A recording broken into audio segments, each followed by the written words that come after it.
Hello and welcome to Stylish Chats with Creatives. Today on the podcast, I'm chatting to Harriet Young. Harriet is a tattoo artist based in Tooth and Talon in Ancoats, Manchester, and she has tattooed me a few times. And I really wanted to get you on because you've tattooed me, because your love of art, because every time I come and see you, you make me feel so welcome and just you radiate like happiness. And I thought I've really got to speak to her. I want to find out more about you. So welcome. Oh, thank you. I think the last time we saw each other, you were tattooing my knee. I had to go for 2 rounds because it was disgusting. Not your fault, just placement, just utterly rank. And I think I remember like you were like sat there and you'd prepped all the bed and stuff. And I think I was just farting about and you were like, are you ready? And I was like, no, I'm not ready. I knew what was coming and I was like, no, I'm so not ready. Yeah, I don't think anyone's ever really ready to get their knee tattooed, you know? No, not at all. Not at all. I think like because you're super quick as well, I really appreciated that, especially on my knee. I was just like the accuracy and the speed. I was like, yeah, let's go. But my other half, when I got half of it done, didn't I, initially? And I came home and he was like, why did you just like pussy out? You should have just carried on. And I was like, no, I couldn't. Yeah, I think there's always that feeling of like, especially because sometimes people will tap out and they've only got maybe like half an hour or 45 minutes or something left. And you just think like, why didn't I just sit and get it done? Like it's such a short amount of time. But it's like, if you're at that point where you feel like I can't do this anymore, like it is a huge thing, like to be at your limit for another like 30 minutes to an hour, it's like you just can't do it. And I think there's a lot of customers, like I had someone a couple of days ago getting 2 big like flowers on her chest, and she kept just being like, I'm just going to push through, and I kept giving her opportunities to say like we could just color one of them in, or we could do the leaves and we could do this another time, but she was just like, no, I'm here, I'm going to do it. And I think there's like a certain type of person that will just make themselves get through it, but for so many people I'd always rather just say like, just come back another day because you'll find it easier. Like it's like, don't do it for my sake, you know, like only stay if it's for you, you know? Yeah. And I think I'm guessing that the more people wriggle, the more irritating it is to tattoo as well, because you're dealing with a wriggly worm. Yeah, that's it. And it's not so much like irritating, it's just, it does take longer. So sometimes I can say to someone, like, you literally have 15 minutes of tattooing left. But the way they're sitting, it can be like over half an hour because there's just the constant breaks or like, oh, just a second, or oh, I just need to move, or oh, can I just grab some of my drink? And like, I think, yeah, when you are in that place where you're ready to stop, like, yeah, it's like if someone could just sit there dead still, let me smash it out, I could have it done in like 10 minutes, 15 minutes, but because they can't, it takes longer. And it's just this thing of like, trying to balance up, like, is it worth just pushing through or is it better to just walk away? And I think sometimes people maybe feel the pressure of like they've been letting me down or that they feel like they should get it all at once. But yeah, it's like I'd always, like, I never want someone to be really uncomfortable. And like I know it sounds kind of stupid because like I obviously like hurt people for a living, but I don't want people to be in like horrible pain. I want them to be comfortable, relaxed. I want them to feel like at any point they can say no, they can say I'm done and it's okay. And I think the idea of somebody like feeling like they can't stop, that's what kind of like I'd hate to know if someone was in that situation, you know? Yeah, because you're so right. It's not comfortable getting tattooed. No matter where you get tattooed, it's not comfortable. But like for example, my knee, I think we'd done like an hour maybe around then. And you're like, okay, that's just a super painful place. Like, and I'm not nowhere near as tattooed as you, but because I've got several, you're like, right, well, I know I need to stop now. And also I think like as I get older, my pain tolerance is much lower and I'm much like less willing to like push through for like 4 hours just for the sake of it. Yeah, definitely. And I think even just, it's that thing of like, not even necessarily like your pain tolerance isn't as good. It's just, you don't have the same like excitement and adrenaline rush that you maybe had. Like if you think you're getting your first tattoo, it's like for like the weeks leading up to it, it's like, oh my God, I'm going to get this. This is incredible. Like it's going to be such a huge thing. And then the older you get, the more you get, it gets to that thing where like you turn the page in your diary and you're like, oh shit, I'm getting tattooed this week. Like I completely forgot I even had that booked in. And then like you turn up, you've like forgot to eat breakfast or something. You know, it's like you just don't have the same like thing within yourself that's like prepping you for it. And then yeah, I think as well also it is just that confidence of knowing what your limit is, knowing that you can stop. And I think yeah, definitely like younger clients, I find yeah, there is this sense of, because I remember for me, like first getting tattooed as well, like you want to impress the tattooist, you want them to think that you're like a good client, you want them to think that you're cool, that you can sit well and all of this, and you will kind of like push yourself further than you probably should because you are afraid. And I think, yeah, just part of getting older is being able to just say like, do you know what, I'm done and it's okay. And I don't care if you think whatever you want to think about me, you know? Yeah, I think that's it as well. Like, I definitely even had that feeling just turning 30. I was like, fuck it. I don't care what anyone else thinks now. Like, fuck it. Yeah, exactly. You know? Yeah. Yeah. The best part of turning 30 is just yes. like stopping caring as much. Yeah. And then every year you care a little bit less, you know? Yeah, I am so with you. I'm ready like to turn 40 in a couple of years and just give even less of a shit and just like gradually, you know, like sit into my old witchy hag that's in there desperate to break out.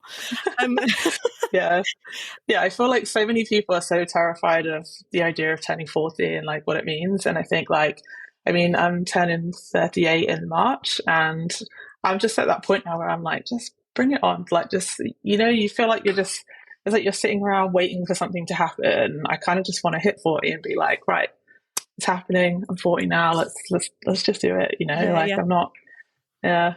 I'm so with you. I'm 37 in December and I'm like so ready to like be well into my late 30s. Like I'm just like I'm ready for it. Yeah. And I'm like I'm so ready for 40 already, which sounds really stupid, but same as you. I'm like, come on, let's just bring it because this is who I am now.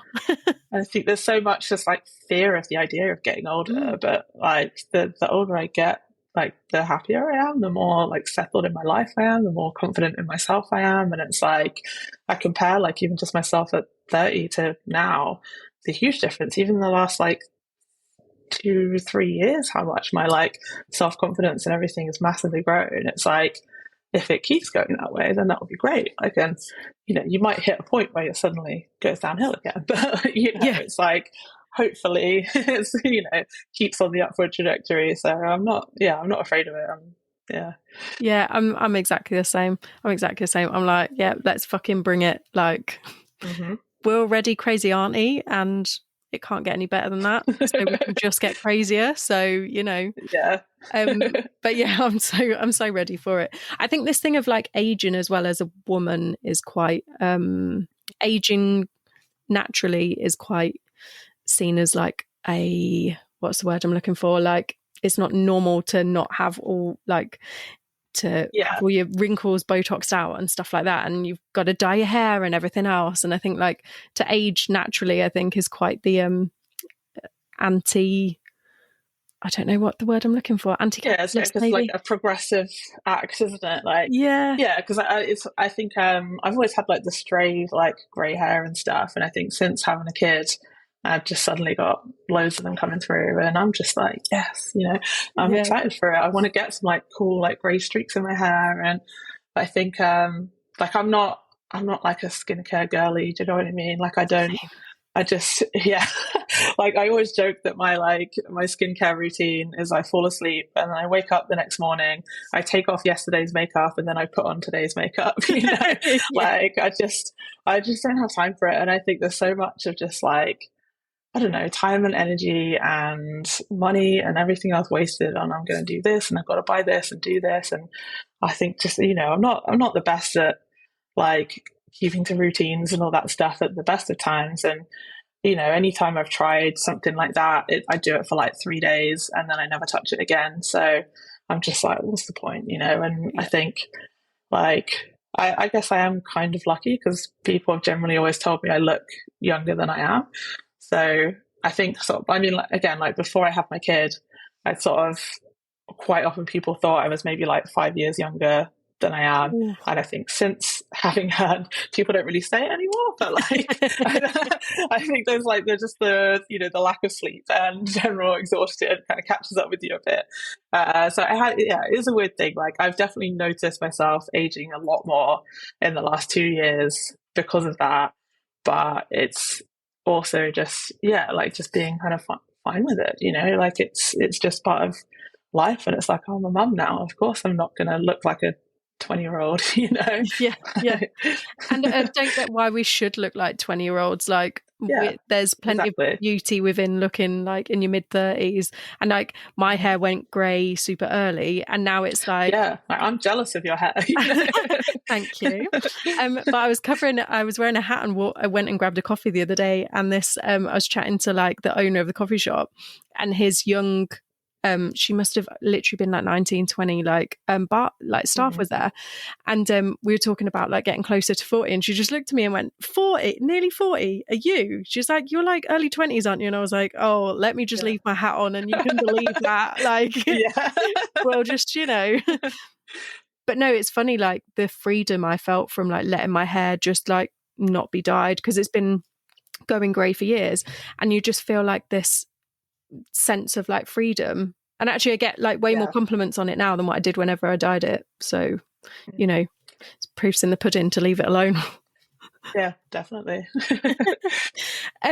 So going back to tattooing a little bit, how did you become a tattoo artist? Tell me your journey from like, were you always interested in getting tattooed at school? Not obviously that you'd go at like 15 to get tattooed, but like, was it something that you piqued your interest when you were younger, or were you just always arty and you kind of went down that route, or what's your route? Yeah, so it was a bit of both, really. I think I've always been creative. I've always loved doing art, like craft projects. Like my mum is very creative, so many of my memories as a kid were being like, oh, today we're going to do silk painting, or today I'm going to teach you how to knit, or like all these kind of things. So we're constantly like doing creative things with my mum. Always loved drawing, and I think I just had a bit of a natural affinity for it. So yeah, I always knew I wanted to do something creative, but I kind of went back and forth at different times in my life of like what avenue I wanted to go down. Like for a while I tried to get into fashion, so I did a foundation year at the London College of Fashion, but I basically realized I didn't fit in. Everyone there was like going out clubbing, all the stuff. I was just at home sat on the internet, like being a massive nerd, and I was just like, these aren't my people, this isn't what I want to do. And just, kind of had a bit of a crisis, dropped out, decided not to go to uni, and just got a job in retail and was like, I'll figure it out at some point. Obviously, started getting tattooed when I was 18. I think the first thing that kind of got me into it really was through music. So a lot of like the music I listened to, like the band members had like quite a lot of heavy tattoo coverage. So you sort of see that on them, you kind of idolize it. It's like part of the whole image thing. So it was always just like, I'm going to get tattoos. That would be awesome. So like as soon as I turned 18, like I went and got my first one. And then it just kind of snowballed from there, really. Just kept doing it. And then, I remember being, I think it was sort of like 20 or 21 or something. And just kind of like, I've been floundering around a bit because I was obviously just like, working in like a music shop, which obviously didn't have much of a future because Spotify, etc. So it was sort of like in the time I was there, it was owned by 3 different companies that kind of all went bust, and then I'm just like, what am I going to do with my life? Like, and a friend of mine sort of said like, why didn't you like get into tattooing? Like, you're great at drawing, you really love tattoos. And I remember just saying that, well, how do you even do that? Like what's the process? Like, how, because it was so different then, because this is like before Instagram, before any of that stuff. So I sort of, it just didn't really know. And I spoke to like a couple of people and they said, obviously, just go to different tattoo studios, see if they'll give you an apprenticeship. But I was just like, well, I can't just like walk into somewhere with nothing. So I spent like a couple of years just like drawing tattoo designs, like learning how to draw stuff, coming up with things, building a portfolio. And I think it's something that you see a lot now is like people who are like, oh, I want to be a tattoo artist. And they'll maybe spend like a month drawing a couple pages of things. And then they're like, does anyone want to give me an apprenticeship? And you're just like, you've done nothing. Like you've just, and it's like, I always say it's like I've never been known as a patient person, but you have to have a lot of patience to do this, to get to the point where you're ready for it, to be able to get someone to take you on, the right person to take you on as well, which I think is quite important. And then also like being bad at something, which Yeah. I'm very bad at being bad. Like I think, so I built this portfolio, went to like a load of different tattoo studios in my town, like a few nearby. And then I had like most of them just like, they wouldn't even look up from the desk. They're just like, nope, not interested. And you feel a bit like dejected. You're like, can you not at least like look at my drawings? But I think in hindsight as well, it was like, these are all shops I'd never gone to get tattoos. So they don't know me. They've never seen me before. So for me to just be some stranger coming in saying, hey, can you give me a career? Of course they're going to say no. Like, why would they offer anything to me? And I think I think there's a lot of like, I guess just like naivety that you see in people who want to get into it that they can't help because I was exactly the same. But yeah, eventually I sort of heard that there was a shop that they'd had an apprentice and she'd quit. So there was potentially an opening. And I sort of went in, spoke to the guy and was like, look, you don't have to offer me anything, but can you at least just look at my drawings and give me some feedback? And we started chatting. And then like by this point I was working on like a video game store part-time. He was really into like Xbox games. So we started chatting about that. And then, when you're just like, okay, like we seem to really get on. And then I think I just kind of charmed my way in. So it was, kind of a lucky situation, right place, right time. But at the same time, the shop, like, it's one of those things where like, I'm very grateful for having the opportunity, for having that space, for him giving me my start in my career. But also it was very much like, here's how to set up your station. Now do some tattoos. And I'd do tattoos on people. I'd say like, oh, what do you think? And he'd be like, yeah, that's great. And it was just like, okay, any feedback? And I just sort of got nothing. And it's like, it's tough because like, I'm not the best at handling criticism, but I needed guidance. And I think there was the part of me that was happy to just be able to be left to figure it out by myself without having someone like watching me like a hawk and criticizing every single thing I do, because I think I would have really struggled with that. But I definitely needed something. And I think, I generally say like, I'm really grateful for the opportunity that I got to have that. But I also felt like I learned a lot of bad habits. And there were a lot of things that I was just kind of doing where I didn't really know what I was doing, and I hoped that nobody would catch me out. And I think there's obviously that level of imposter syndrome that every single person feels, but I genuinely felt like I was an actual imposter.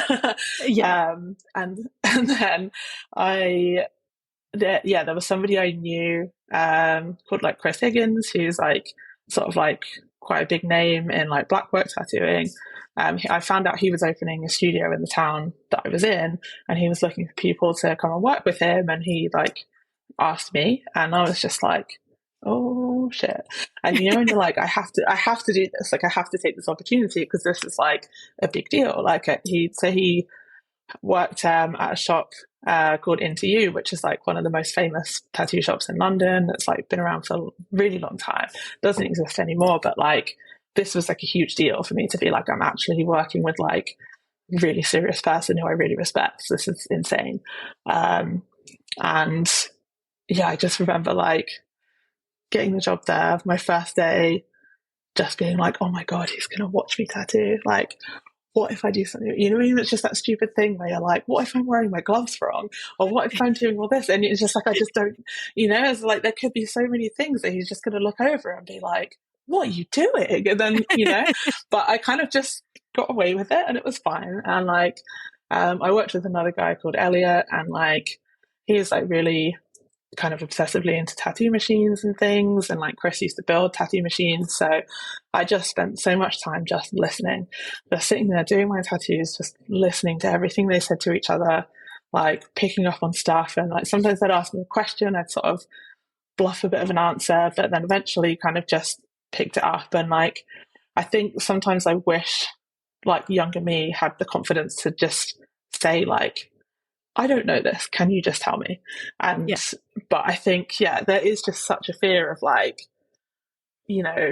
being found out, and like, what if I ask something and they're like, how do you not know that? Wait a minute. And it's just these spiraling thoughts of like, I'm going to get caught out and all of this. But I think, yeah, eventually just got to a stage where I was like, I've been doing this for like 5 years now. Like, I've been working in a good studio. I've picked up enough information. I think I know what I'm doing. But yeah, I think I see so many like newer tattooers who, I don't know, they're maybe like a year into tattooing and they're just really good already. Like they've had great guidance. They're just smashing it. And, sometimes I'm just like, I hope nobody ever sees any tattoos that I did in the first like 5 years of my career. But also, I think, any artist is always going to think that, aren't they? Yeah. I think you're always your own worst critic. And yeah, it's just, yeah, like I think I'm glad I got where I am now, but I always thought like I could have been a bit further along if I'd had a better start, but I'm still where I am now, and that's not a bad place. So I'm Yeah. doing all right, Yeah. I think that's it as well. Is like, I think that feeling of, oh, fuck, I'm getting away with this. I still have that. Yeah. And like, I've been doing my job 15 years, and that's Mm. a disgusting thought that I've been doing my job that long. But then you Yeah. still like, you're like, wait, is somebody going to come and like tell me that I shouldn't be doing this, or like that I'm doing something Mhm. wrong, or like even today I was styling like a blazer, and I thought to myself like, oh, actually I'm not sure how the client would want this. So I like asked the other stylist, and I was like, oh, of course that's the way you want it. He literally showed me the way I was going to do it. And then I'm like, oh, Yeah. shit, someone's just found out that I'm really stupid. And then I was like, oh no, maybe it's just today I'm being stupid. Or like, Yeah. and you do have that fear. And like, I still have that fear of like that imposter syndrome. And I think that's a running theme. Every time I chat to creatives, we've all got this like little imposter in our ear going like, oh, are you sure you should be doing that? And like, they're like your biggest Yeah. critic, and actually like, of course you should be doing it. Of course you've got like Yeah. repeat clients and everything else, like Mhm. it's yeah, it's just hard to get rid of it. I just sometimes just want to punch it in the face. Yeah. But yeah, I think like this January I'll be at 15 years as well. Wow. I mean, yeah, and like going back to the age thing, it's like there's so many people who will be like, oh, how long have you been tattooing? And then I tell them, and then they look at me like, so did you start when you were like 18 then? I'm like, no. I think it's like the biggest tell for me. But yeah, I think I definitely I reached a point where I felt like I didn't feel like that anymore. And I think it probably does help, just like, the longer you've been in tattooing, the more like younger tattooers you end up working with. And I think there's just been so many people over the years who've like asked me for advice or watched me tattooing and said things about my work. And when you're just like, yeah, do you know what, like I actually do know what I'm doing. And sometimes, like sometimes I'll do tattoos and I'll just be like, I can't believe that I did that. I'm really proud of myself. I really pulled that off. And I think especially with like cover up tattoos, because they're something that I do quite a lot, and genuinely really enjoy doing them. I think there's so many people that I have that have maybe been like, oh, I spoke to somebody else and they said there's nothing they can do, or they said they'd have to do this really dark, heavy, big thing, or I'd have to get laser. And I'll just look at it and be like, no, it's fine. Like, you could do this, you could do this. And I think it's such a nice thing because, like, the best thing about the job is, like, somebody looking at themselves in the mirror and seeing a part of their body and thinking, oh my God, I love it. I'm really happy. It's amazing. Being able to take something that someone looked at and hated and then turning that into something that they love, like, is amazing. And I think there's obviously the level of just some people just really don't like their bodies anyway. So, like, any new tattoo on it is great. But I think especially with a cover up, it's just that idea of, like, yeah, being able to turn it into like a new positive thing that they love, and like not having to like do some massive black square over it. I think there's so many possibilities. And I think I just generally say, like, I've just got the brain for it. And I think doing so much of that really has helped my confidence, because those are the ones that I do and then I just look at and think, how did I pull that off? Like, how did I do it? And like, any person that messages me about a cover up, unless it's something that's going to be ridiculously hard to do, I will always say, yes, I will figure it out and I will find a way to figure it out. And yeah, it's just great. It's like someone just giving you a really complex puzzle that you have to try and, like, find the best way of solving it. And there's like different ways you could solve it. And you have to think, what's the best one that will work the best? What's the one that I want to do the most? What's the best one that they will enjoy the most? And I think just being able to like see it in that way, like not seeing the picture, but seeing the negative space, seeing what you have to work with, seeing, and I think something like I spoke to with some friends about quite a bit recently is there's this thing that people have been saying about like how you visualize things in your head. That's like, can you imagine an apple essentially? And there's some people that just have like a concept of an apple, but they don't see anything. Some people will see maybe like a black and white picture of an apple or something. Some will just see a cartoony apple. But I'm always like, I can fully visualize like a perfect 3D rendered apple that I can rotate in any direction in my mind. I can see it. I can like, do you know what I mean? I think I just have such like, and I think if you have that ability to like really vividly see something and spin it around, move it, see it from every angle, I think being able to like look at a tattoo someone has, you can see what you're going to do over it. You can see how it's going to work. And I think like it's definitely a good thing to have and something I really do enjoy about the job. I love seeing your cover-ups because I follow like a lot of tattoo artists, and your cover-ups are like the best.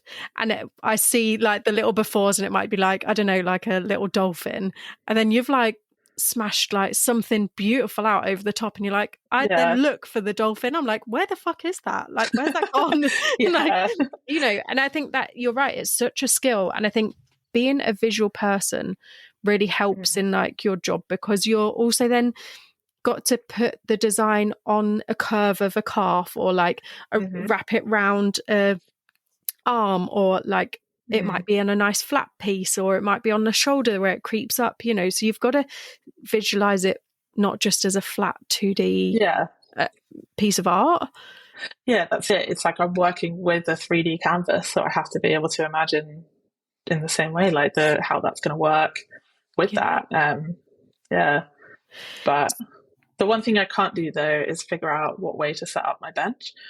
So it's like it will always be like someone's getting something on their left eye, and then I'm like, right, okay, and it's like literally I'll imagine myself as the client with where the tattoo is. I'll picture myself laying down on the bench, be like, right, the pillow's at this end, and I'll be like, right, do you want to come lay down? And it's like honestly like 75% of the time I've got it the wrong way around. It makes me feel so dumb every time, because I'm just like, oh, I've got this like super brain that can like see an apple, I'm just like, I can't tell my left from right, but like, I get it. My left and right, it's like on a kind of like similar like level when I'm styling something that's in front of me. You take a Yeah. shot. So in front of me, it might be left and right. And then on the shot, it's Yeah. opposite. And then someone will be But like, that's can you it, sort isn't the it? left side out? And you're like, my left or the camera left, or That's which it. left are you Yeah. It's talking like, about? is it my left or is it the client's left? Because it Yeah. is the other way around. And I think that is the thing that just throws me Yeah. every time, Just boxes, yeah. I suppose at least Yeah. it's an easy move. You can just literally move the cushion to the other side. So you're Oh, like, yeah, that's it. It's not like I've like, it's not like I'm a doctor and I've amputated the wrong leg or yeah, anything. yeah. That'd be awkward. Yeah. So how do you come up with your ideas for your flash? Because I'll just kind of explain to listeners what flash is. Flash is like pre-drawn ideas that you guys really want to do. Mhm. But how, and then as the customer, we can pick from your flash, or we can ask you to draw something for us. But how do you come up with your flash? Is it just you're inspired by stuff and you're like, oh, okay, I'm going to draw. I mean, I love your Gilmore Girls stuff. I just fucking love Gilmore Girls. Don't get me talking about Gilmore Girls. I will not stop. I have yet to restart it this year because, that is Gilmore Girls season. But is it say that you've watched Gilmore Girls and you're like, right, I want to draw like some Gilmore Girls stuff? Or is it just ideas that maybe you've drawn like 3 or 4 different ideas for someone and they don't like one of them, or they only pick one or whatever? Yeah, it can vary really. Like a lot of the time, yeah, it is just like something going on in my life or something I've seen or I'm thinking about or a concept. So yeah, especially with like the more pop culture type things, if I'm doing like a rewatch of one of my favorite shows or I see a movie that I really like, sometimes I'll be like, oh, that would make a really cool tattoo design. So like at the moment I'm rewatching Twin Peaks, Nice. and I'm kind of like ready to get some Twin Peaks flash out there because there's just so many opportunities, and I think, yeah, sometimes it is just that. Sometimes, I mean, it's like seasonal as well. So I mean, like the autumn time is my favorite time of the year. So as soon as I kind of start getting towards the end of summer, I'll start being like, right, I've got to draw some pumpkins, got to draw some bats, got to do some things with leaves in them. And I think just like trying to sort of anticipate the next sort of seasons trends of what people are going to be thinking about getting, because it's sort of like, if you get to like the week of Halloween and then you've drawn a bat, it's too late. Like you've got to do it ahead so people can save up, book in advance, get that sorted. So yeah, there's that kind of thing. I've been doing a lot of stuff kind of inspired by like gravestones at the moment because I find like the carvings and stuff on them really interesting. And then the way you'll have, something maybe like a skull, but with like a ribbon and flowers and stuff. So kind of, I really like that sort of contrast of like something kind of darker with something more beautiful. But yeah, sometimes, yeah, or, even like song lyrics maybe can like inspire me. I'll get a kind of a visual idea of something, and then turn it into a design that's not necessarily like, oh, you can only get this if you like this band, but it's like making it conceptual enough that it's just a cool image, Yeah. I spend a lot of time just like on Pinterest, scrolling through just like kind of like vintage illustrations. So sometimes I'll just see something and think, oh wow, that would be great. I'm a big fan of just like nature, animals in general. A lot of my work is kind of based on that. So sometimes it can even be like I go out somewhere bird watching, I see a heron and I think I'm going to draw one of those, Yeah. The same thing with like, yeah, with the plants and stuff. Like, I kind of had this trend a little while ago doing a lot of like blackberries and things like branches. And then in the summertime, I'll get a lot of people asking for like, strawberries with some little strawberry blossoms, and just sort of trying to like, yeah, look at things in nature, like plants and flowers and birds, animals and stuff. Like that's generally my favorite kind of thing to do. So yeah, I just sort of, yeah, look around really. But yes, it can kind of strike you anywhere. Like I love going to like museums and things, but sometimes even, just walking around the city, you see like a poster or you see like building. Like I think I've sort of been quite into buildings recently, which sounds I Like mean, a weird thing to say. no, But, me and you both. Manchester's yeah, like full of beautiful buildings. And I see all these people exactly. looking down on their phone. I'm like, fucking look up Yeah. at that I'm like, look beautiful at building. that. Yeah, like, oh Yeah. my God. Yeah, I'm with you on that. Yeah. I'm with you on that. So I I think, think as yeah, just things like so like I drew some like haunted houses and things for like Halloween, and I've only done one so far, which like obviously is the Gilmore Girls house. But I'm sort of in the process of like wanting to draw like houses and buildings from different movies and TV shows. oh, cool. And then having them. So I did a tattoo a couple of years ago of like the house from Practical Magic. And I think that was sort of what first sparked the whole like, oh, this is actually really fun to do. But yeah, I was thinking obviously, you know, stuff like the Addams Family house or whatever, but like you think like houses from like horror movies or from anything really, even, you know, like the Dunder Mifflin office block, you know, like Yeah, I'm yeah, kind of like, I don't know if someone would get it, but it would be fun to draw it and you never know. Like I yeah, think sometimes that is the fun of doing Flash is like you draw stuff sometimes and you think like no one's ever going to get this one, and that ends up being the one that someone gets because it's someone else who's like enough into that thing to think, yeah, oh my god, I need to get that, you know. And again, like having that connection from the Flash designs, like that is something I really love with the customers, because if I've drawn something based on something I really love, they love it enough to get it tattooed on them. You know, you've instantly got that thing in common. Um, so yeah, like using the Gilmore Girls is the perfect example. If I've got someone booked in for something like that, I'm just like amazing. Like all my conversation points already planned out. It's like Logan, Jess, or Dean. You know, what do you think of Christopher? Like, have you listened to the Gilmore Guys podcast? And if you haven't, you need to listen to it. You know? So, I yeah, think that's it. it's good fun. It must feel like so nice that somebody's got, like you say, that niche love of something the same as you. Yeah. Like, and yeah, I've never really like thought of it before. I've got plenty of Flash, but I've also got plenty that's like been drawn for me and stuff. And like, I love the thought of Flash because it's like someone's clearly spent time drawing it and like had fun while they're drawing it, and they're kind of almost, you must be sat there thinking like, I wonder who's going to get this, and then like someone's Yeah. name pops up and they're like, can I get that piece of Flash? And you must be like buzzing. Yeah. Is it a Yeah, different kind of definitely. like, is that a different feeling to somebody, say, like when I emailed you about my knee and I was like, I've got a sea-themed leg, need my knee doing, here's a vague idea. It must be a different feeling of like, Yeah, I think it's like it's nice knowing someone wants to get the things that I've done, because obviously that's a nice feeling. But it's also it's like it's hard coming up with all the ideas sometimes. And I yeah, think I do really love doing the custom work because it's like the clients are giving me the ideas, and sometimes that's just the hardest part, is thinking like, what am I going to draw right now? Whereas if someone says, can I have this, it's like amazing, great, and then I could just go straight into like researching, finding good reference, getting it drawn, getting it ready.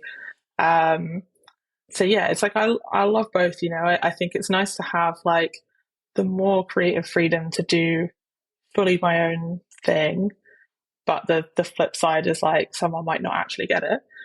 Or if somebody comes to me with a really good idea, like I know someone will get it, and then I get to do that. And sometimes my customers have way better ideas than I do. Like it's quite often that I'll do a piece that a load of people will comment and be like, "Oh my god, this is amazing! I never would have thought to do this before." And I'm just like, "Yeah, me neither." Like, yeah, you know, it's like it's all on the client. Like they you know. And I will say like, yeah, my client had a great idea. I was really excited to do it. You know, like it's nice, and I think it's that level of like collaboration that does make it great. I think like if I only did my own Flash designs, I think I don't know, I think I'd find it a bit boring in a way, because you're not being challenged, you know, no one's like pushing you to do something a bit out of your comfort zone or try and do something new. You just end up sort of funneling into just the same thing again and again. And I think, yeah, I like getting inspiration from my clients, you know. yeah. I always go, and I don't know whether this is annoying or not, but like I always go, even if it's a Flash piece or a custom piece, I'm always like, look at the other colors I've got, do whatever you think, whatever you see Yeah. fit, like, you know, go for it. And I think some people can be a bit het up about like what colors and stuff they're having. And I think like, Yeah.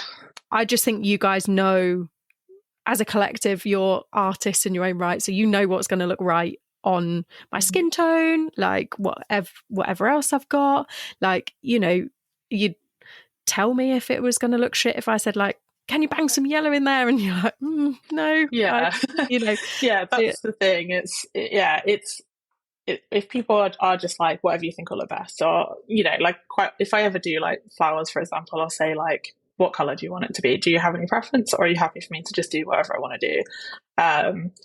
And yeah, most of the time people say like, oh, I was thinking like pink, or I was thinking maybe we could do like a dark red, and it's like, okay, cool, great. But I think if someone was like, oh, I want the flower to be dark red, and then I also want you to use this particular shade of green, that's when it becomes a bit like, like, I like to let people have like enough of a say, you know, in what they want. But it's like when it starts becoming like, oh, can I have a look at every single green that you have, and then I'll choose the one that I want the leaves to be, like, that's when it ends up not working. And, you know, sometimes it'll be like, yeah, like, I get that you like that green, but that doesn't balance properly with this. And there's like so many things that are hard to kind of explain to people about just like color balance. And it's sort of like, if every color you use is bright, nothing stands out. And if every color you use is muted, nothing stands out. It's like, my favorite way to tattoo is using quite a lot of muted colors and then just having one or two really like bright standout colors. But it depends, what I'm doing as to what those things are. And even just what pairs well with something. It's like, one of the reasons I have so many different colors is like, you know, like, different things need to pair well with different other things, and the green that works great with this won't work great with this. But also, like you said, looking at what somebody else already has. So if somebody's got very like kind of like bright, kind of bold primary color tattoos, if I do a tattoo on their arm in the middle that's just using all of my like nice soft muted kind of tones, it's not really going to work, and it doesn't really make sense. So I will kind of alter the way I do stuff, the colors I use, to kind of fit best with the other things that they have, not in a way that's like, oh, I would never do this if it was on its own, but just like being mindful of other tattoos they have. And I think when you see tattooists who don't do that, it's very obvious. And I think sometimes it can be a bit of like an ego thing to kind of be like, oh, well, this is how I do this, you know. I think, bearing in mind even just the client themselves, like you get a certain vibe from people. You can tell like, this person's probably going to be more up for this person's going to be more up for that. And I think there's a lot of like judging personality, and even just, you know, the way someone's dressed when they turned up can have an impact on the colors they'll use in their tattoo. Because if someone turns up in like all black, you know, I'll automatically say like, did you want color in this? You know? yeah. And I think it's important to check, you know, and like sometimes people are like, oh yeah, no, definitely, some, you know, but I think, it's like I said, it is a collaboration at the end of the day. So it's like, you are kind of tailoring something to the client. I'm not just here to be like, this is my portfolio and you're lucky to have it, you know, like, I think it's important to bear that in mind. I think people don't realise how like nuanced the whole experience of being tattooed is, and the like how collaborative it can be. And like you've just been saying, it's literally, you're getting a vibe from us, we're getting the clients are getting a vibe from you, that's why we've booked you. And it's like, you know, then also as soon as like someone, this is going to sound rude, but like say whips off their trousers or takes a jumper off, you must be like, oh, okay, bang, got it.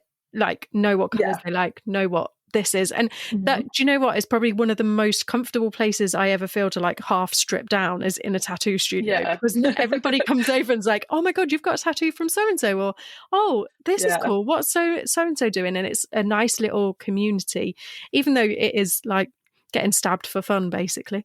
But it's such a nice little community, and I've never felt out of place in a tattoo shop, and never felt like I uncomfortable or anything like that.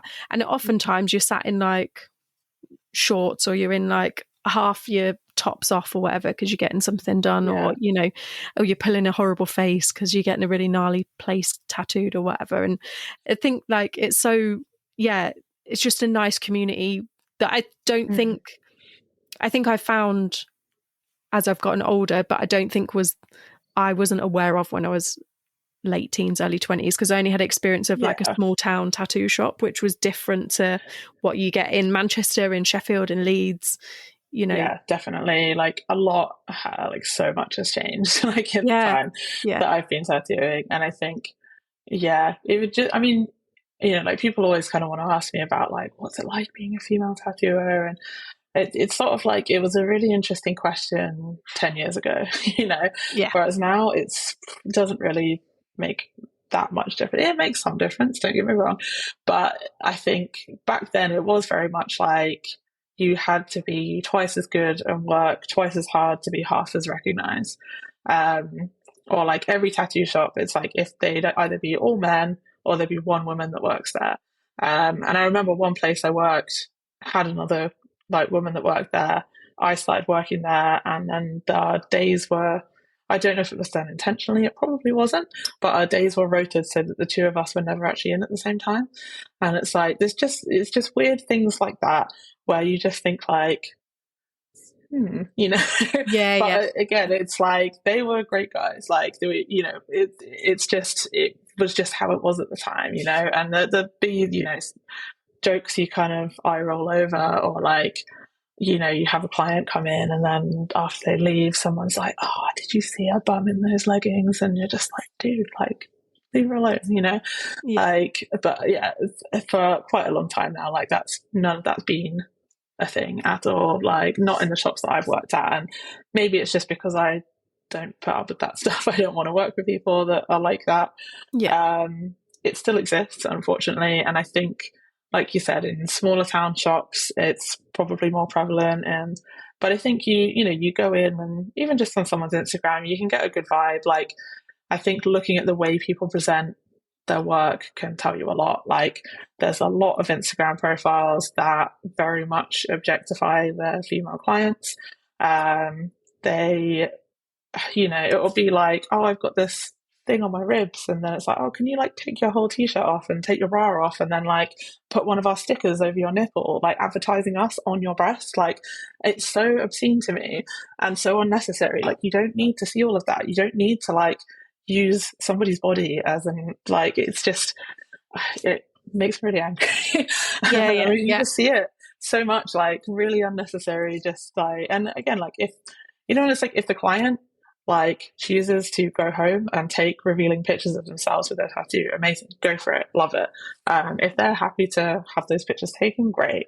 But I know for a fact, because I've spoken to so many young women who've been in these situations where they've got tattooed and they've been told, you're going to have to take your t-shirt off, you're going to have to take your bra off, like, oh, you need to fully do this, you know, like, and them kind of being like, oh, well, I trust the tattooist. If they've told me this is what I have to do, then this is what I have to do. And I think I just think if you get a bit of a vibe of like, oh, why are all of the tattoos on women that they post just like really like slim, attractive, bikini type, but do you know what I mean? It's like, if that's the only people, because there's got to be a lot of people that they're tattooing who don't look like that they're not sharing, and it's for a reason, because they want to project a certain idea, they want to attract those kind of people. And I think you can definitely tell, like you can walk into a studio and immediately get a feeling of like, oh, I'm uncomfortable or something,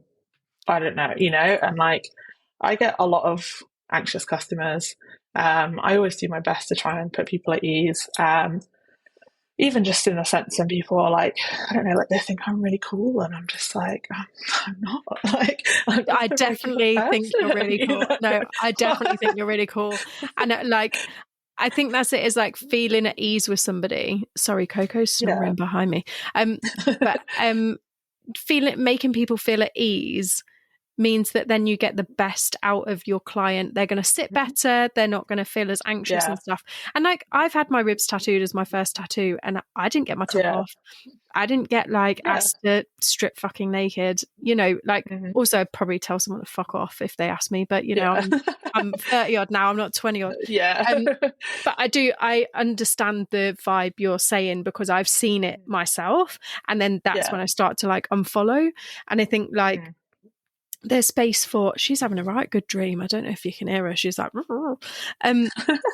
but there's definitely like, I think all types of bodies are beautiful within themselves, and Yeah. they all have the same right to be tattooed and showed off. And, you know, and I think people, I don't know how you felt when you started getting more tattooed, but I definitely feel like I'm more myself. The more I get tattooed, the more I feel myself. Yeah. And so obviously you do want to like put vest tops on, flaunt your sleeves, whatever.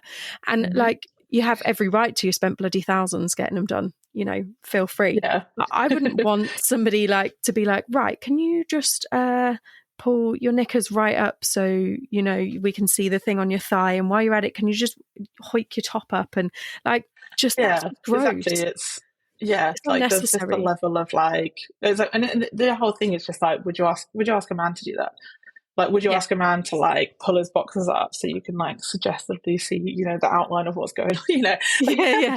no one would ever do that. Nobody ever does that. Like, and the No. only people I've ever seen do that are tattooers who are like taking the piss out of the people who do that with women. You know, and it's just like, Yeah. this is how ridiculous it is. Look at it. You know, but yeah, I think it is that thing where like I think any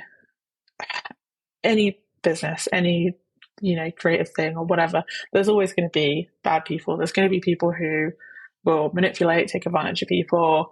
Unfortunately, that's just the reality of the world, but it's not the standard. Like, it's not. And there's just so many people who don't stand for it anymore. Like, people get called out all the time for like inappropriate stuff. Like, it's, you know, and people talk about it. Like, even if no, there's so, you know, there's people who everyone will be like, oh, yeah, that guy's a bit of a creep, or like, oh, don't get tattooed. And I've had times where someone said to me, like, oh, I booked in with this person. And I've been like,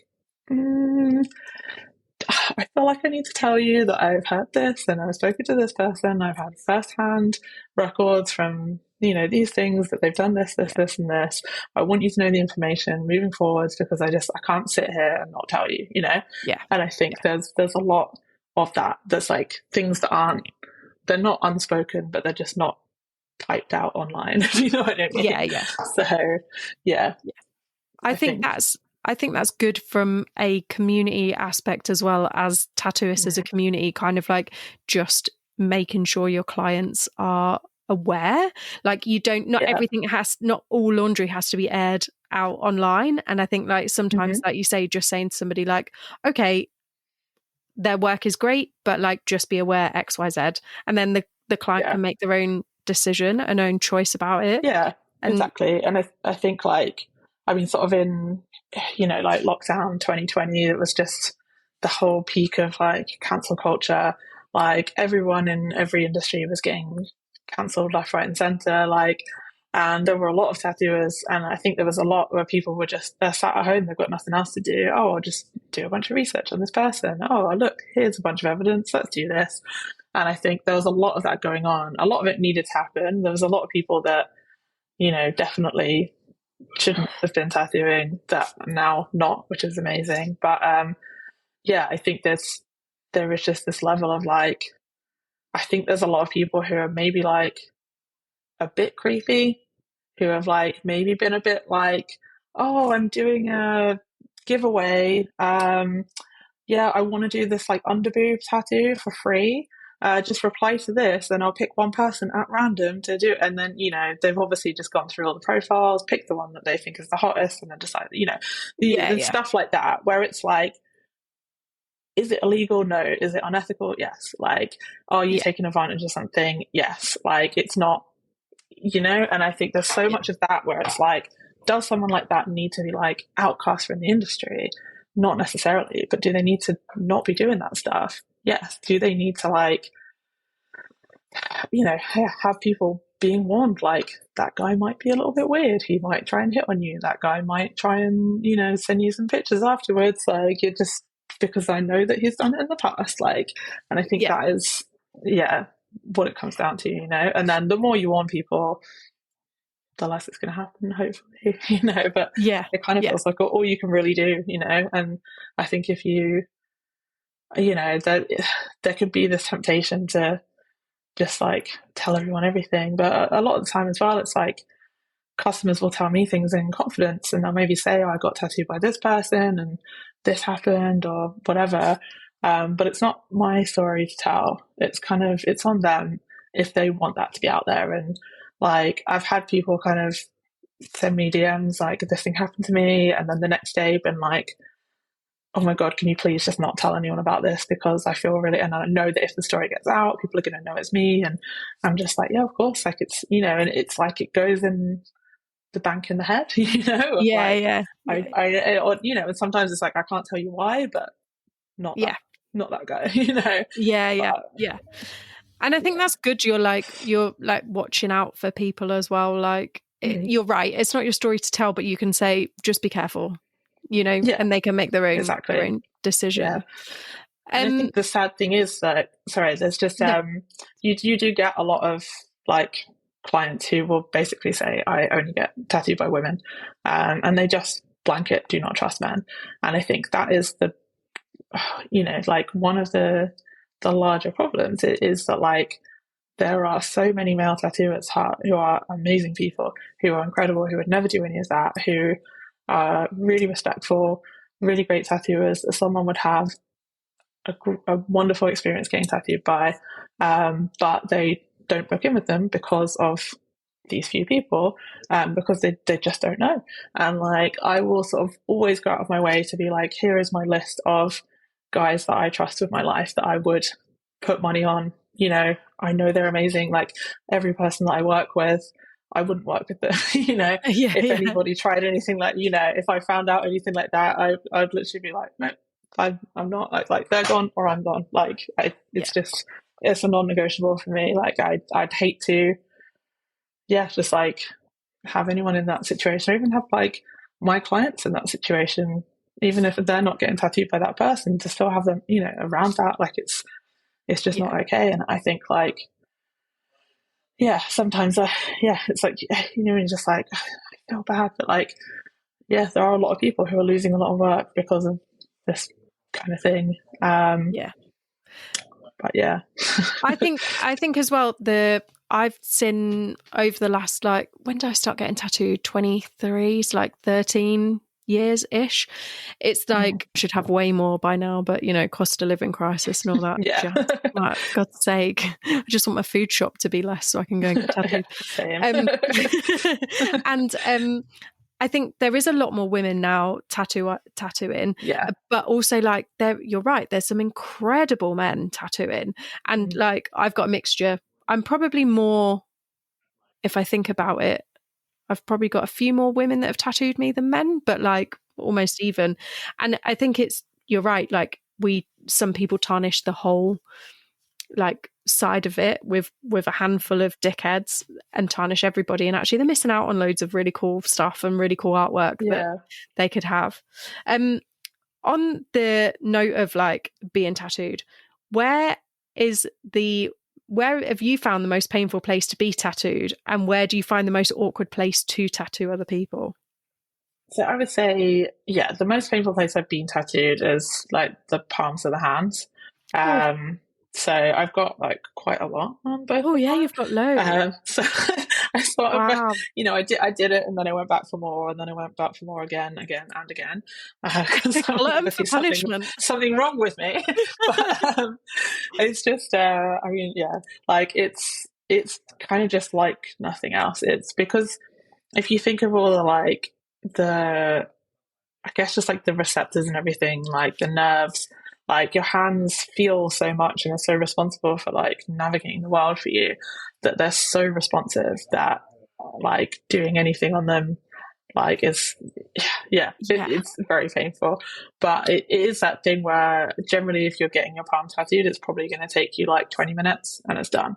So it's like really horrible for a short amount of time, and that's it. Yeah. Obviously, there's things like if you're getting a massive back piece and you could, are sitting for like 7 or 8 hours on something, that's going to be pretty bad. But yeah, I think I generally say like anywhere that's quite sort of bony is going to hurt a bit more, and anywhere that's quite like ticklish and more sensitive is going to hurt more. And so if there's somewhere that's a combination of those two, like your feet, your ribs, things like that, that's generally going to be the worst kind of places to get it.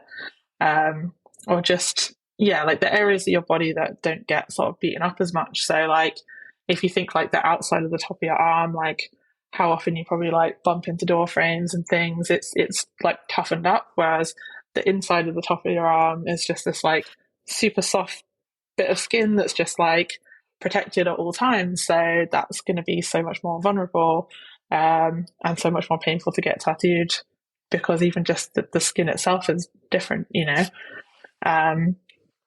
but yeah, in terms of like doing tattoos, a lot of it is like the hardest places to do them are the hardest places for people to get them, because the client doesn't sit as well.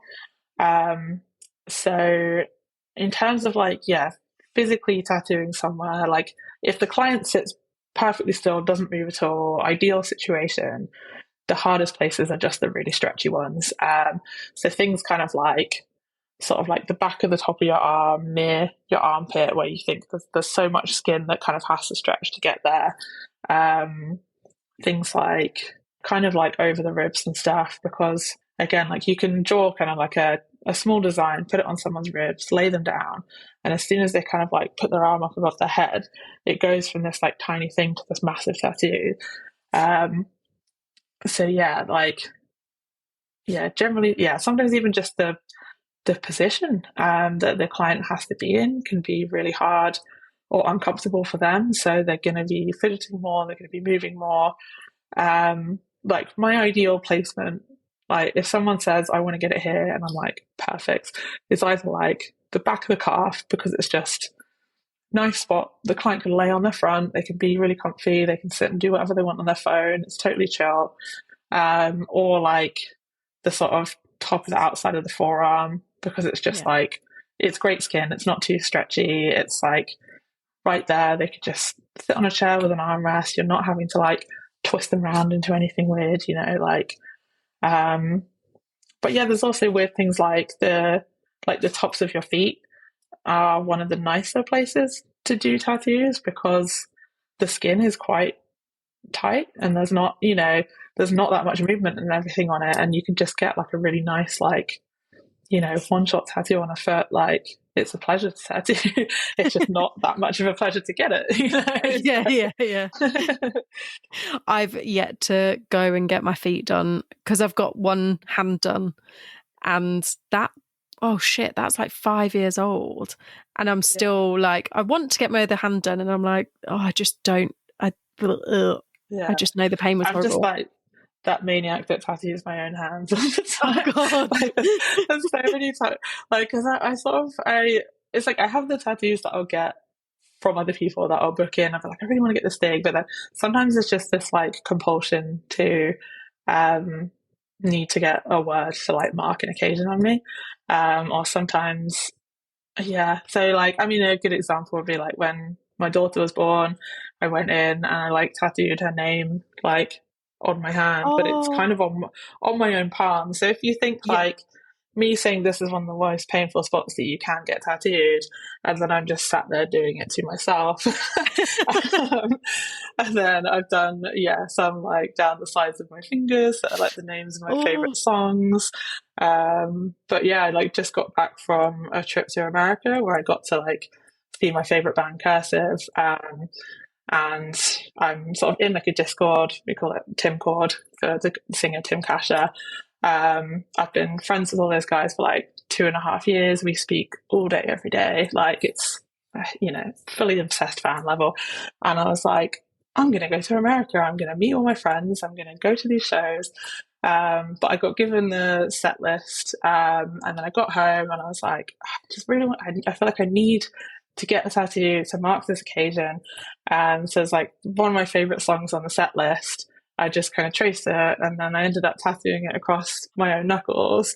So Oh it's my still God. kind of healing at the moment. But yeah, so it's like, so you're like, I think, yeah, it's just this feeling of like, I want to get this. And like, I was planning to just do it on my leg or something like that. And I kind of jokingly put it on my hand and it fit really well. And I thought, I guess I'm doing this now. But there's just like, yeah, sometimes there'll just be a day where maybe I've like had a cancellation or I've finished by 2 and I've got a bit of time and nothing going on. And then one of my like co-workers will just be like, what are you doing? Like, where are you going to put that? And then, yeah, they're literally just like, Jesus Christ, Harriet, what's wrong with you? Just like drilling a needle into my own knuckles, But the psychology of that, because like it is painful to get tattooed. So like, what is your brain going Yeah, through? Like, it must be like fighting. You must be fighting yourself. I'd be fighting yeah, myself to even make the first line because I'd know it was going to hurt.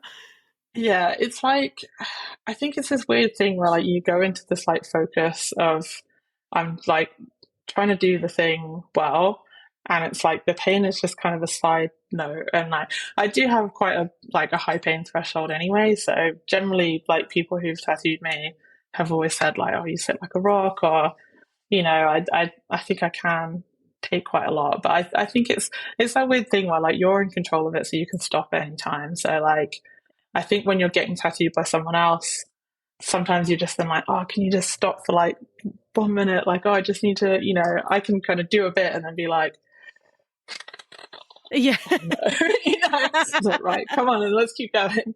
And I think, yeah, I think it is that thing where that there is like, there's definitely times I've tattooed myself where I've just been like, oh God, well, I guess I just have to finish this now, but a lot of the time it is just like you're focused so much on just doing the thing that, yeah, the pain just goes into a different bit of your brain that you just push away.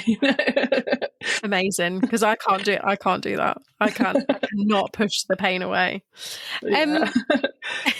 Something else I'd like to chat to you about is your ADHD diagnosis, because I've Mhm. followed you for a while on Instagram as well. And so I know that you were trying to get diagnosed like during the pandemic and stuff. Yeah. So tell me how that came about and your journey with that. Um, I mean, the short answer is memes on the internet. I think I kept seeing things that were like, oh, like, blah, blah, blah, if you do this, haha, ADHD. And, and you're like, wait, what? Like, and the more I sort of Googled it, and then, because I think everyone has this idea that like, you know, some, 7-year-old boy that like can't sit still and all this stuff. And there's, the reality I think it is that, but it's also very different. And I think there's a whole side of it that's like the inattentive side that people don't know about. And that tends to be more common in women. And I say like the easiest way to describe it is that feeling when you're sat on the sofa and you're just screaming at yourself in your head, just get up and do the thing. Like, why aren't you doing this? You've not done anything. You've got all this laundry to do. You've got to do this thing, and you're just not doing it. And you physically cannot get yourself moving and doing it. And just not understanding why. And I think like I spent a big part of my life always knowing there was something that was a bit different or something, things that were harder for me. Like I found it very hard just socially through life to keep friends for more than a few years. I think, you get told that you're too much a lot, or like you're a lot. Like I can be very obsessive. I can be quite intense. When I make a new friend, I'm like, I want to talk to you all the time. I want to hang out with you all the time. And there's a lot of people that get scared off by that. And I sort of describe it sometimes as like being like a puppy almost. And everyone's like, oh my God, you're so cute and like whimsical and look at all this. And you're so cool. And then it's like, you kind of do like the metaphorical piss on the carpet where you have a bit of like an emotional outburst, or you have a bit of mental health struggles, and then suddenly people are just like, oh, I don't want you anymore. Like, and I think it can be, yeah, it can be really tough. And I think for a long time, I didn't understand why. I didn't understand what was going on. You think that everyone else thinks and is the same as you, but you realize they're not. And it's like, it could be comforting in a way to understand, like, oh, okay, so I am different. But then there's also that side that's like, oh no, I'm different, Yeah. And I think, yeah, like I sort of, I always just found these things like, just like struggling with like keeping up with housework, keeping on top of things, keeping on top of my emails and everything.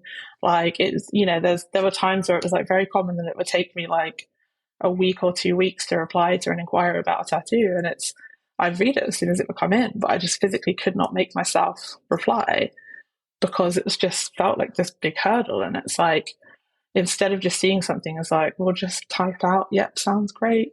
When are you free? You feel like you have to climb Mount Everest to like be able to send that message sometimes. And I think it is very, very common. Like, I mean, just being neurodivergent in general, I feel like I could confidently say that pretty much every tattooer is, because you need to be. Like, you have Yeah. to be obsessive. You have to have this like hyper focus. You have to have this kind of like quality, and just to be creative, to have all of that stuff that kind of, and even just to be drawn to a career that's so out of the box. But I think the flip side of that is that we are generally quite like, having a moment now where I'm like, what's the word I'm trying to think of? I want to say uncoordinated, but that's not it. Unorganized. We're not good at keeping on top of things, and I think there are definitely clients who struggle with like, I messaged them this thing and they still haven't got back to me, or why haven't they done the drawing yet? And there's so many tattooers I know who do the drawing the morning of the appointment. It's standard practice to do it the night before. I've tried to set up routines where, and I've basically had to, because of having a kid, I can't just pick up my iPad and draw at any point because she wants to grab my Apple Pencil and then she's running away. It's impossible. So I have like a set day, like every Thursday, where she's in nursery, I'm at home, and I've got the whole day to myself where I can just get everything done for like the Friday, Saturday, and Monday, and everything coming up. And then the next week I do it again.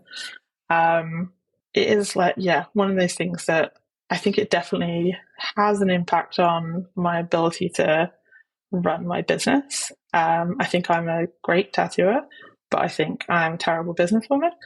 I think my taxes were like the biggest, like, don't talk to me about this for the longest Yeah. time.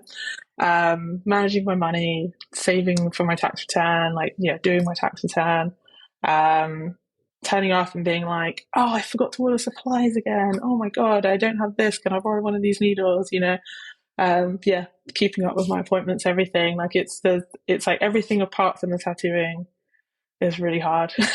And I think keeping up with social media, having to like post like tattoos regularly, and the fact that now it's all about like, I have to make reels, like I have to remember to do videos of everything I do, and then I have to sit down and edit. It's like I don't have the time or the willpower to do this. And there's a lot of people who they're I think generally like younger people who are maybe like 25, that they'll just like smash out all these reels and it'll be like, oh yeah, here's the thing, here's everything, and I'm just like, I can't do that.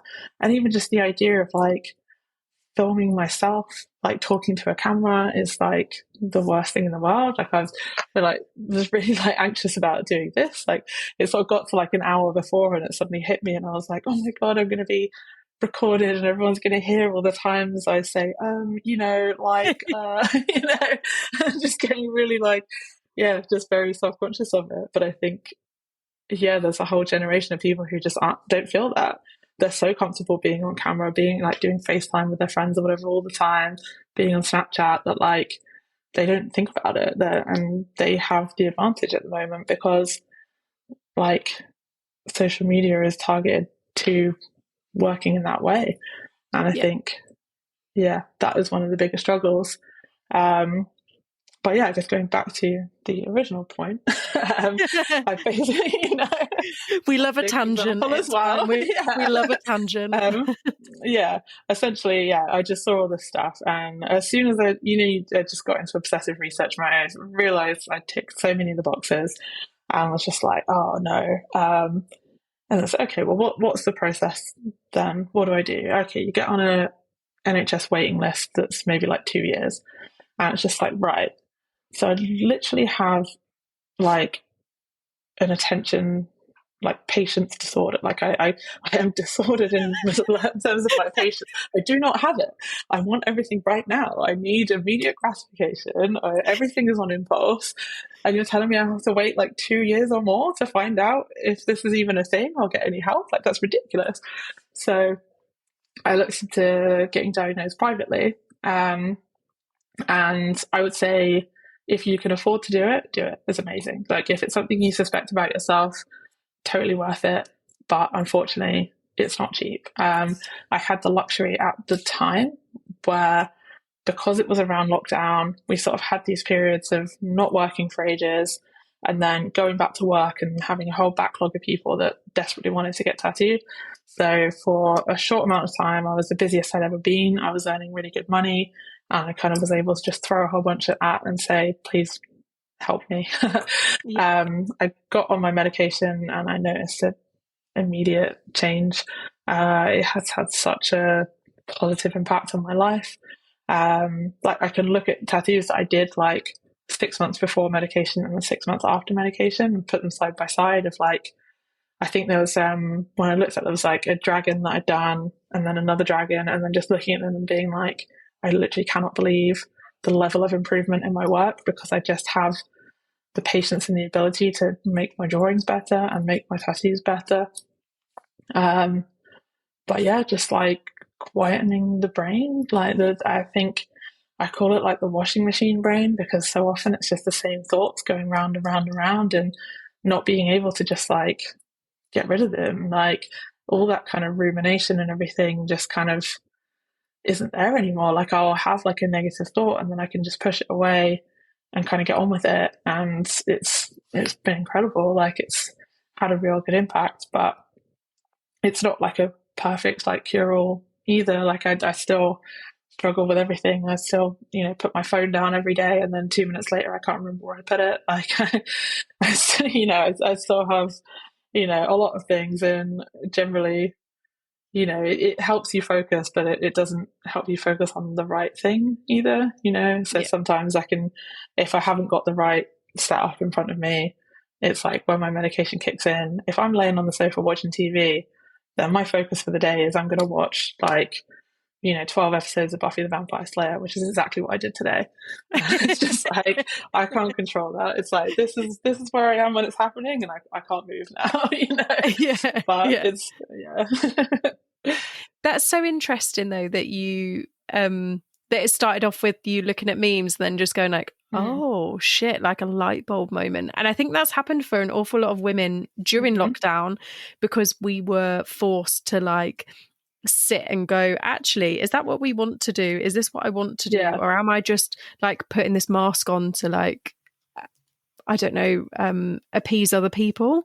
And I think like a lot of people, there's a lot of women our age who have gone, oh fuck, that's actually ADHD. Like that's actually autism. That's it's not normal to feel like that, And Definitely. I think it's a good thing to talk about it as well, because in the 90s, very much so, like you were saying, it was like little boys pinging off the walls because they'd eaten too many Skittles. That was what ADHD was. And actually I think a lot of women got missed at that same age because it was just your thoughts going crazy, or not being able to like figure certain things out, or like you're saying about social thing, and maybe like chopping and changing friends a lot. And I think we just got missed. Like definitely. a lot of women just got missed. And I think there's so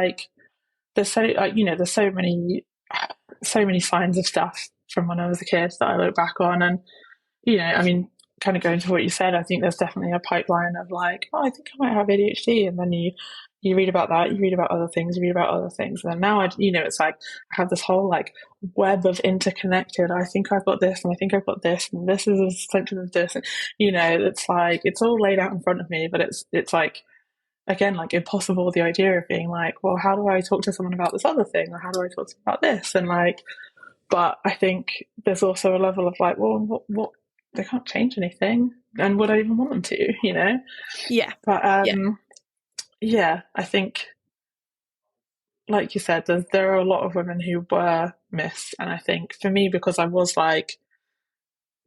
a smart kid, like I did really well in school. I was always top of the class. And I think that it was never an issue. Like I never caused any problems. You always did my homework until I got to a certain age and then dropped off a bit. But like, it was never something anyone would have thought to look at. But they don't look at like, okay, well, have we thought about the fact that she needs to be the top of the class? Have we thought about how much pressure she's putting on herself to have to be?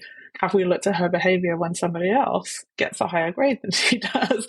And I think I am very much a perfectionist. I have this need to be the best. And like, I joke with people, like, I'm a very, very competitive person. And it's like, I don't need to beat other people, but I do have to be the best. And I think there's so many people who are just like, but that's the same thing. And I'm like, it's really not. Like, it's not about being better than anyone else, but it is about being the best. And I can't put it into words, but I can feel the difference between those two statements. Yeah. And I think like there was just, so much of that completely masked any issues or any ways that I struggled, or it was just seen as like, well, she does great academically, so what's the issue? But then, I look back and, like I was like very much an intensely selective eater until I was 20 years old. I had like huge aversions to like textures in food. Like I literally ate like chicken nuggets and chips and bread and, like I pretty much had like 20 foods and that was it. That's all I ate. And I remember like my mum said to me recently that it started when I was about 2. She took me to the doctors and they did a few tests or something and basically said there's nothing physically wrong with her. She'll just grow out of it. And you're like, all right, okay. Like, here's doctors. I did grow out of it, but I don't think my mum expected me to do that at 20 years old. And there's just like so many things that, I even look back and I'm just like my mum used to still brush my hair for me into secondary school. And it's like, there's so many things that I was just sort of like, you don't realize that maybe that's not the most normal thing in the world to like, have all these, but you're just like, this is just fine, But I look back and like, I definitely see a lot of ways that like I kind of did need a bit more help or was maybe a bit behind. But I think because I was so ahead with things like I say, like academically, like my reading age was like multiple years ahead of all my other classmates. It was sort of like no one looks at the other things, Yeah. It's almost like it got like pushed to the shadow because everything else was outshined because you were like head of the class and stuff. I just think it's really interesting because the more creatives I chat to, the more I realize quite a lot are neurodivergent and think in different ways. And I think it's great that we all think in different ways. And the way you described how you saw an apple, I was like, yep, see it, I get it. Yeah. And then there's other people who would be like if I said that to my very academic sister, she'd be like, no, that's not the way I see an apple. She'd see it like maybe flat. Like that's just her brain works in a different way. And I think it's so good that you've been so open about it on your Instagram as well and like about your journey. And I think it's like so helpful to other people to see and go maybe relate to and just kind of feel less alone. And you're so approachable as well that I imagine you've had quite a lot of messages and stuff when you got diagnosed.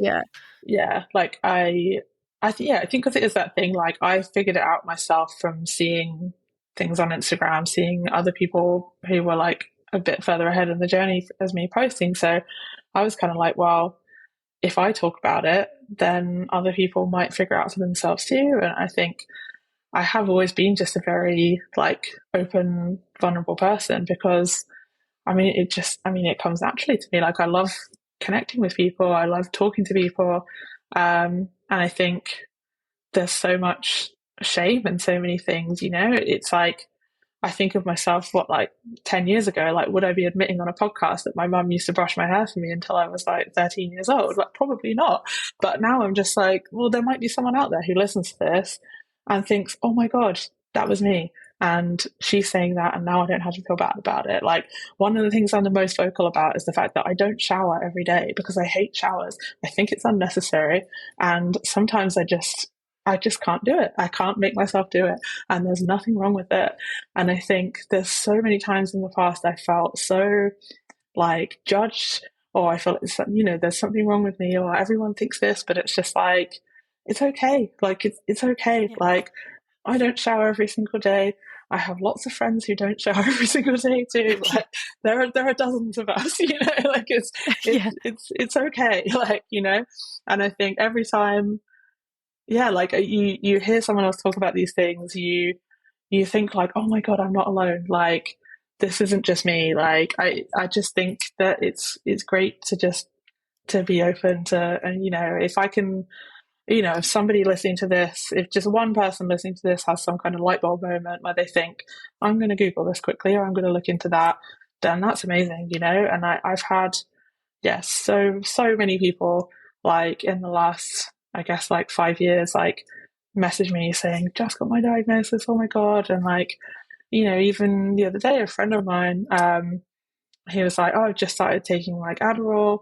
And I was like, no way, amazing. Like, how are you getting on with it? And he's like, this is the best. I feel so motivated. And I'm just like, I'm here. Like, my inbox is open. Anytime you want to talk about anything, like side effects of the medication or how you feel. And like, you know, I'd say there's like the excitement of like, oh my God, everything makes sense. But there can also be like a grieving period that I always pre-warn people about, because you will have that moment where you're like, wait, if someone had figured this out when I was like 7 years old, what could I have achieved? Like I definitely had a thing a couple of years ago where I was like, you know, if I could have applied myself better, like I could have been like, you know, one of those like proper gifted kids. I could have like done this. I could have, you know, where could I be now? But I'm just like, but do I actually want that? Like, Yeah. would I have wanted to do all of that? And it's like, I just see it as like, I'm very happy. Like, I have a job that I get to set my own schedule, choose my own work. I only do the stuff I'm interested in. I only work 3 days a week, even though I have work that I have to do at home. But like, it's very flexible. It's easy. I don't feel exhausted all the time from my job. I do from my child, but that's different. You know? But like, I can set my own boundaries. I can, you know, set all these things. And I think it's, you kind of, to be able to have created the perfect job for myself to fit around all of my own needs is amazing. Like, and I think, yeah, I wouldn't want to be in some crazy high paid office job doing whatever just because I'm technically, maybe I could have done if I, you know, it's yeah. Yeah. It's almost like realizing like you're grateful for where you are and the journey you've had, but it's okay to Yeah. grieve about what could have Yeah. happened.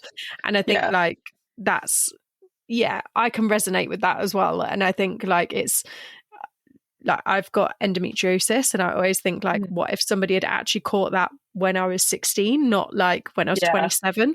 Like, what would my life have been like? And like, you do have that grieving process, especially when someone tells you something is like long term, or like you've got to have meds for or whatever. And you're like, oh shit, what if? And then all those what ifs go Yeah. spinning around your head. And then actually, like, actually, it's fine. I can deal with it. Can make my own schedule. I can like talk about it or be open about it if you want. And, you know, I think that's it. You can make your own life and then feel grateful that you can make your own life to suit the needs that you now have. Yeah. Definitely. Talking about that, how do you find, because also your husband is a tattoo artist as well. So Yes. how do you guys find managing being parents and both being freelance as well? Yeah, so it's been tough. I think we also have the added level that our families live in the south and we live in Manchester, so we don't really have like the immediate support system here either. Um, so it's yeah, like being self-employed and going on maternity leave. I got given, I think it was like £160 a week or something from the government, and that was it. Um, and my husband Sam, who's also self-employed, also had the same child as me. The government, what they can offer self-employed dads is absolutely nothing. The advice is literally start saving now. So he just took a month off of work, completely unpaid, to be around our daughter Isla, to like spend time, help me out, everything. I ended up having an emergency C-section as well, so there was that level of like me having to heal. So I really needed him around, especially in that first like 6 weeks or so. Um, but yeah, it was just like the very bare minimum really from the government. And I remember feeling so jealous of like my sort of mum friends that worked in like normal regular employment, who had an entire year off of work. And they maybe weren't paid full pay for all of it, but they earned enough that they could just take a whole year off work and be there with their kids every single day. Um, Whereas for me, like I had my daughter in the January, and then I started working again in the April. And so many people were like, "That's so soon to go back," but I just went in one day a week because essentially I could earn more money just working that one day a week than what Yeah. I was getting from the government. So it just felt like, why not do that? And also, I think I was definitely going a bit stir crazy just being at home all day.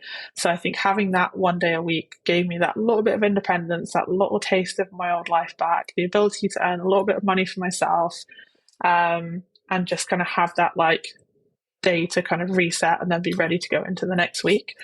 And then, yeah, from the May onwards, I went up to 2 days and did that for the whole year. And, but yeah, I definitely was jealous of people who had so much more support. But when it came to the end of the year, all of them being like, "Oh, I'm going to have to start going back to work now," and then suddenly they're back 5 days a week, like 9 to 5. They're putting their kids into nursery 5 days a week, and basically get up, see them for 20 minutes, drop them off, come home, maybe get an hour, put them to bed, and that's it. And then Mm. I'm just sort of there like, oh, I only work 3 days a week now, and I've got all this leisurely time in the middle of the week, and me and my husband are going to go and get lunch with our child on a Wednesday afternoon, and we get to go to soft play when it's quiet, you know.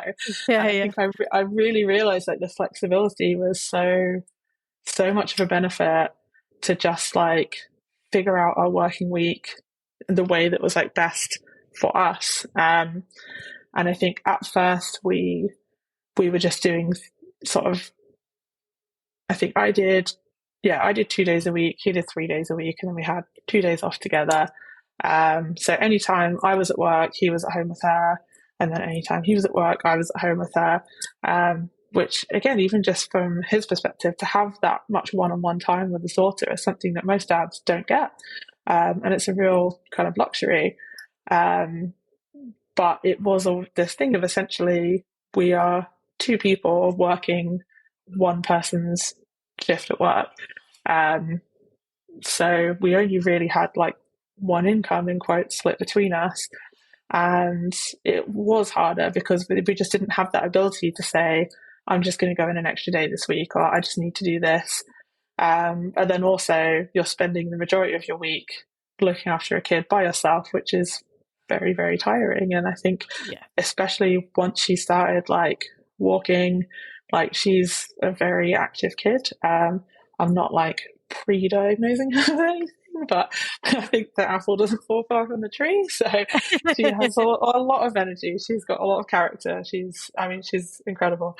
But yeah, like she needs a lot more attention, I think, than a lot of other people's kids seem to have. Or like, you know, she was like, yeah, you go to the park or something and someone's kids just kind of sat doing what they're doing, and then she's like running off somewhere and chasing after her, trying to, it's just, there's a lot of like wrangling, I call it. But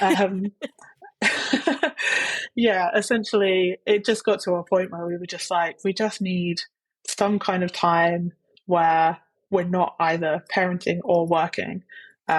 We need to be able to be ourselves and our own people. And I think I was very like reluctant with the idea of putting her into nursery, because in my head I was like, why would you pay someone else to raise your child when you can do it yourself? But I realized like I wasn't, it's like when you're just so exhausted all the time, you don't have the energy to give them the entertainment that they need.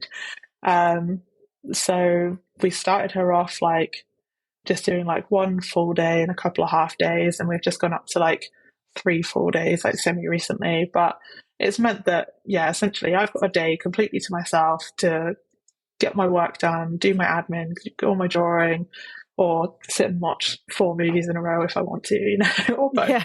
And then, yeah, Sam has a day that he can do that too. And then we have a day where we both go to work together, which again is also kind of a funny thing, because we've worked together for quite a long time. It was quite strange being like, we work in the same place, but we never actually work at the same time anymore. So now we have like every Friday we get to go into work together, and it's really nice to just have that. Even though we're working, it's still time for just us, where we're not being parents, we are being ourselves, and I think that has just been amazing. And like, her nursery is so good. It's been so great for just her development, for like social skills, like, they're so on it. Like it's really been such a lifesaver for us. And it is that thing where like, it's not cheap, and it does kind of seem like a bit of a ridiculous luxury to be like, oh, 2 days a week we pay for someone to look after her when we're sitting around at home. But I think until you have a kid and until you have a toddler, you don't know how much you need that, Yeah. And I think like, if you've got like grandma who lives 15 minutes down the road, that you can say, can you just watch her for 2 hours so I can just like catch up on some sleep, or do some chores, or I need to go get my hair cut, or it's all those things that we just don't have. Like it is hard. And I think just, yeah, kind of outsourcing to nursery has been, yeah, one of the best things we've done. It sounds beneficial for all of you though, not just you two. It's beneficial for her as well. And I think like, then you both having that day by yourselves to do whatever you want is kind of, that's quite nice as well. Like, you have a responsibility, but she's at nursery, and then you're doing your work, or you don't have to do your work that day. And, you kind of like, your responsibilities are lessened for that day. So then you can like really focus and get what you need to get done. Because I can't imagine my child has got 4 legs and, and barks. And I think that's sometimes I find like with Coco, I'm like, we get the dog walker in, and that is like a luxury that sometimes me and Nathan like, shit, we're both working. I'll be working over in Manchester, so that's a 12-hour day for me. He'll be out, and he might be out for 14 hours. And it's just like, right, okay, so we need somebody to walk the dog, because neither of us are going to be in. Speak of the devil, just shaking there to let our presence known. And I think, sometimes you do have to like have that to ease up your day. And I think it's perfectly like, it's perfectly fine to do that. And I think like, by the sounds of it, Isla's having like a whale of a time at nursery, and they love it. Like, they absolutely love it. And every time I see my nephew, like my nephew goes to nursery, and then I see him and I'm like, oh my God, you're absolutely knackered, like shattered, because they've been with their little mates. And then you're like, what did you do today? And he'll tell you all these like random things, or like my sister will send a little video of him like cutting an apple or whatever. And you're like, he's just knackered. And like, then it's just clearly his brain's just going like, oh my God, I have so much information. And like, it's a good thing for them. And you guys get the break to do what you need to do as well. Yeah, definitely. And I think it is something that I think like, every mum specifically like struggles with, is just this feeling of like, I know I need to do more things for myself, but I don't know how. I don't know when I'm meant to do it. I don't know how to fit this in. And I think even if it is just as simple as like, I'm going to take myself to the cinema and I'm going to eat a massive bag of like sour sweets, like, and just sit and do nothing for a couple of hours, like to have a day where you're like, I can do that and there's nobody who needs me. And yeah, I think I was very reluctant with the nursery. Like Sam's kind of like, I think we need to do this, and I was like, oh. But as soon as we went to visit, I was like, oh, okay, no, this is going to be great for her. And I think, yeah, like you said, it's like it's something that we both needed, but I think if anything, she needed it so much more than we did, because she gets so much out of it. Like even today we picked her up and she's done this like painting. Is like, it's meant to be a star, and it's like got like glitter and everything, and it's just like all those things where I think as a parent at home, you're like, I could do some painting with her, but it's going to be a massive mess. I'm probably going to have to give her a bath afterwards. I'm going to have to settle this, there's all that feeling of like, oh, I would do that, but I think it's just, they just do it all. They do all the messy stuff. So I didn't really have to like worry as much about doing that. And like, she has like become a bit of a fan of drawing on the walls recently. So I've been trying to like talk her out of that. But, it's also that level of like, I do really encourage her to be creative, to do things. And I think, I always got like crayons and stuff out for her. But yeah, there are just a lot of things that they do at nursery that, you're just like, thank you. Like, you see like such a massive change and just the development and the things they learn, it's amazing. Yeah, we definitely noticed it in my Nafe's sister's kid has just gone to school, and that jump again when they go to school, incredible. Like I was like, holy shit, is this the same kid? And he'd been in school for like a month, and you're like, oh my god, he's like, his development's come on, he's like really chatty, you're like, Jesus, like, and you just see it every time, and like their confidence grows as well, and it's good for them. I think it's really good for them, especially if you get a good nursery. I mean, obviously there's some horrors out there, but and like ours seems to be so good. And like I went out with them, like my group of mum friends the other day, and we were just talking about stuff at nursery, or like we were talking about how hard it is to like brush your kids' teeth. And I was just saying like, well, I know that 3 days a week, like she's getting them brushed at nursery. And then everyone at the table was like, what? They were like, they brush their teeth at nursery. And I was like, yeah, do yours not? And like they couldn't believe me that they were. And I was like, yeah, they've got their own individual toothbrushes with their names on them. It's like, it's on I've got like the schedule behind me, it's on there at like 1:15 toothbrushing. And like I have one of the updates in the app, and they were like, oh yeah, Isla was really like into brushing her teeth today and she did this. And you just sort of think like, oh, okay. Like, and I think I don't really have any experience of like what makes a good nursery, what doesn't. I just know like I got recommended it by a friend who sends her kid there. And when we went in, I just got such a good vibe. I was like, it was the first one we looked at. I was like, I don't even need to look at anywhere else, because it's just great. Like they're amazing, and I'm so happy. Like, and she's in the process of moving up to like the toddler room, so she's definitely outgrowing the baby room. But like all the staff, like every time, I think like Friday this week is going to be her last day in the baby room, and like for the last like 2 weeks or so since they said she was moving up, every time they're just like, oh, we're gonna miss her so much. Like, she's just got such a good personality, and like you can tell they love her, she loves them. But yeah, she's been phasing in doing a couple hours in the toddler room, and they said it's just like there's so much more for her to play with. And even like today they said like when she sort of went into the toddlers, she's just like hiya, so I'm not afraid. Like she's very confident. She loves like making friends and stuff, so she's going to be great. But she'll smash it. Yeah. I'll see on your Instagram next week, she'll just be like hiya. Yeah. She'll absolutely smash it. So I've got one final question for you, and you can answer it however you see fit. But what inspires you, Harriet? It is a tough question. I think, yeah, like I don't want to sound really like, ugh, but like nature is such a big thing for me. I think like just like the changing seasons, like the way things will just, I don't know, grow and die and then grow back again and cycle, all that stuff. It's like I just think there's something about being in nature that makes you feel good.